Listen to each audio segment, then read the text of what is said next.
Et si je vous disais que certains pays africains peinent à voir leurs citoyens franchir les frontières européennes, que certains voyageurs se heurtent à des refus répétés, souvent injustes ou incompréhensibles, et que la France, pourtant pays historique de lien avec l'Afrique, refuse systématiquement ou presque des visas à des milliers de personnes chaque année, la réalité est plus complexe et inquiétante qu'il n'y paraît, car derrière CES chiffres se cachent des histoires de familles séparées, d'étudiants qui voient leurs rêves d'un brisés, et de professionnels talentueux contraints de renoncer à des opportunités. Commençons notre voyage avec le Comores, un petit archipel de l'océan Indien, souvent méconnu du grand public mais pourtant au cœur d'un paradoxe cruel. Les Comoriens représentent aujourd'hui le pays africain avec le taux de refus de visa le plus élevé par la France, atteignant des chiffres effarants autour de 6 imaginés, sur 10 demandes, plus de 6 sont rejetées. La cause principale n'est pas un manque de volonté des demandeurs, mais bien des critères stricts, des soupçons de dépassement de séjour et une méfiance persistante envers les conditions économiques locales. Les Comores connaissent des difficultés économiques chroniques et beaucoup de familles demandent des visas pour rejoindre des proches ou chercher de meilleures opportunités, mais se heurtent à une bureaucratie rigide et à des statistiques alarmantes. Cela crée une frustration immense, un sentiment d'injustice et une perception que la France ferme les portes à ceux qui ont pourtant des raisons légitimes de voyager. Passons maintenant à la Guinée-Bissau, un pays d'Afrique de l'Ouest qui compte parmi les plus touchés par CES refus. Ici, le taux de refus des visas français avoisine 20%, un chiffre qui illustre la difficulté pour les citoyens de ces pays d'accéder à l'Europe. La Guinée-Bissau est un pays petit mais riche de sa diversité culturelle et historique. Pourtant, la situation économique instable et le manque de structures administratives fiables rendent les demandes de visa particulièrement délicates. Les jeunes, les étudiants et même les entrepreneurs qui souhaitent explorer des opportunités en France ou assister à des événements académiques et culturels se heurtent à des obstacles presque insurmontables. Cette réalité a des conséquences profondes. Elle freine la mobilité intellectuelle, limite les échanges économiques et renforce le sentiment que l'Europe reste inaccessible pour certains Africains malgré des liens historiques et culturels anciens.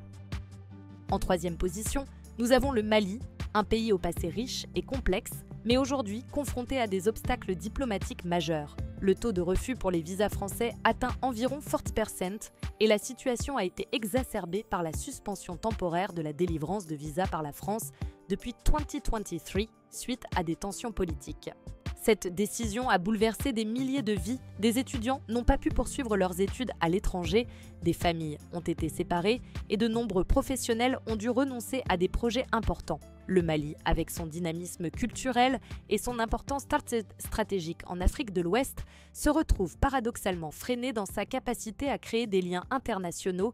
C'est eux qui alimentent un sentiment d'exclusion et d'injustice parmi CES citoyens.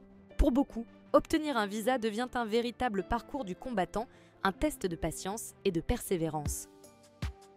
Ensuite, penchons-nous sur le Sénégal, un pays souvent perçu comme un pont entre l'Afrique et l'Europe grâce à son histoire et CES relations privilégiées avec la France. Pourtant, le taux de refus des visas atteint 40%, un chiffre qui surprend par rapport à l'ancienneté et à la profondeur des liens entre les deux nations. Ce refus récurrent de visas a des implications profondes. De nombreux Sénégalais qui souhaitent étudier en France ou participer à des programmes culturels et professionnels se voient systématiquement bloqués. Les raisons sont multiples, soupçons de dépassement de séjour, inquiétudes concernant le retour des voyageurs dans leur pays et parfois des problèmes administratifs mineurs mais rédhibitoires. Pour un pays qui a toujours été une source majeure de coopération culturelle et éducative avec la France, CES chiffres sont un signal inquiétant, révélateur d'un système rigide et peu flexible qui affecte directement la vie quotidienne des citoyens. Le Guinée arrive en 5e position sur notre liste. Avec un taux de refus d'environ 40%, le pays connaît un des taux de refus les plus élevés d'Afrique de l'Ouest. Les citoyens guinéens qui aspirent à étudier, travailler ou simplement visiter la France doivent souvent faire face à des refus systématiques, même avec des dossiers complets et des garanties solides. Cette situation alimente une perception d'injustice et crée un découragement généralisé parmi les jeunes générations. La Guinée, riche de sa diversité et de CES ressources, se voit limité dans sa capacité à développer des relations internationales et à envoyer SES talents à l'étranger. Les histoires de familles séparées, d'étudiants bloqués et d'entrepreneurs freinés par CES refus se multiplient, accentuant un sentiment de frustration et d'impuissance.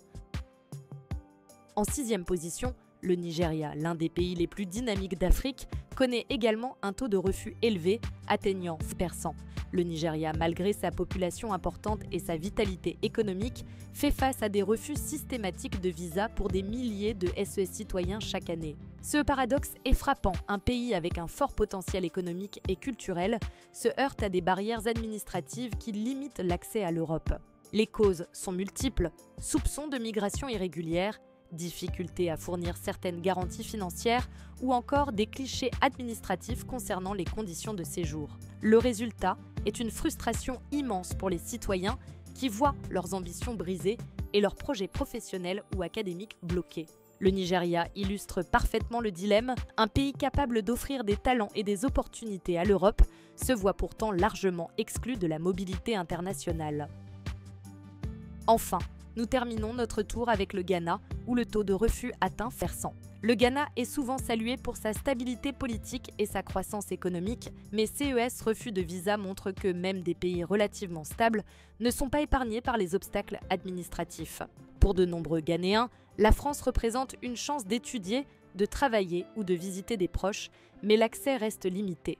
Les conséquences sont tangibles: des projets éducatifs et professionnels retardés, des échanges culturels interrompus et une perception croissante que l'Europe reste inaccessible malgré les efforts et les qualifications des demandeurs. Les récits de Ghanéens refusés malgré des dossiers solides renforcent le sentiment que le système actuel de délivrance des visas manque de flexibilité et de compréhension humaine. À travers CES 7 pays, Comores, Guinée-Bissau, Mali, Sénégal, Guinée, Nigeria et Ghana, nous pouvons observer un phénomène alarmant mais peu discuté. Le droit au voyage, pourtant universel et fondamental, est souvent limité par des barrières administratives et des critères parfois opaques. Ces refus massifs ont un impact direct sur la vie des individus. Ils perturbent les études, retardent les carrières, freinent les opportunités économiques et créent des frustrations profondes. Mais CES chiffres ne sont pas seulement des statistiques, ils représentent des milliers de vies humaines, des rêves contrariés, des familles séparées et des talents limités dans leur potentiel.